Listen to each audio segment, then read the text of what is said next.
Let me put the ground in 3 steps. Step number 1, we trust Jesus alone as the ground and the basis of our justification. Not anything we do, not anything we are, and not anything God helps us to do.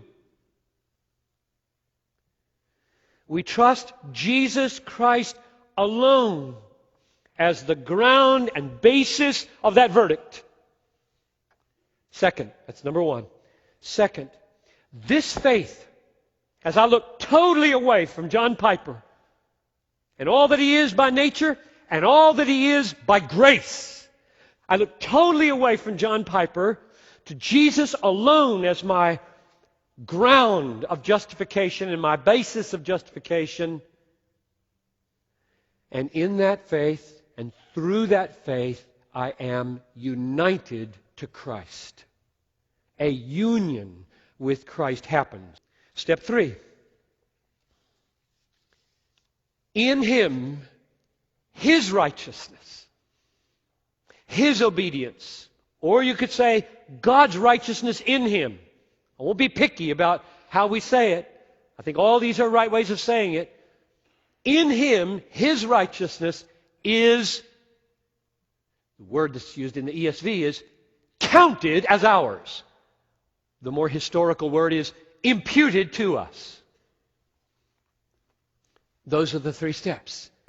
This is what the Reformers objected to. 1, Scripture presents justification as instantaneous, not gradual.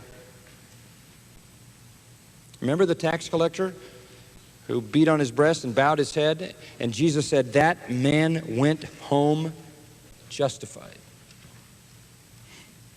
Secondly, Scripture presents justification not only as instantaneous, not gradual, but presents justification as the sinner being declared righteous, not made righteous. There's no process. It is simply a declaration.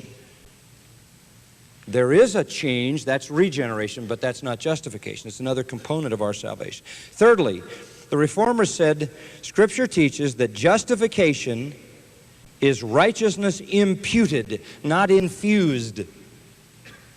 It's credited to our account, though it isn't ours. And I'll say more about that as we go. And fourthly, the Reformers objected because they said Scripture teaches that justification is by faith alone and not faith plus works. And of course, the definitive verse on that is Romans 11:6. If it is by grace, it is no longer on the basis of works, otherwise grace is no longer grace.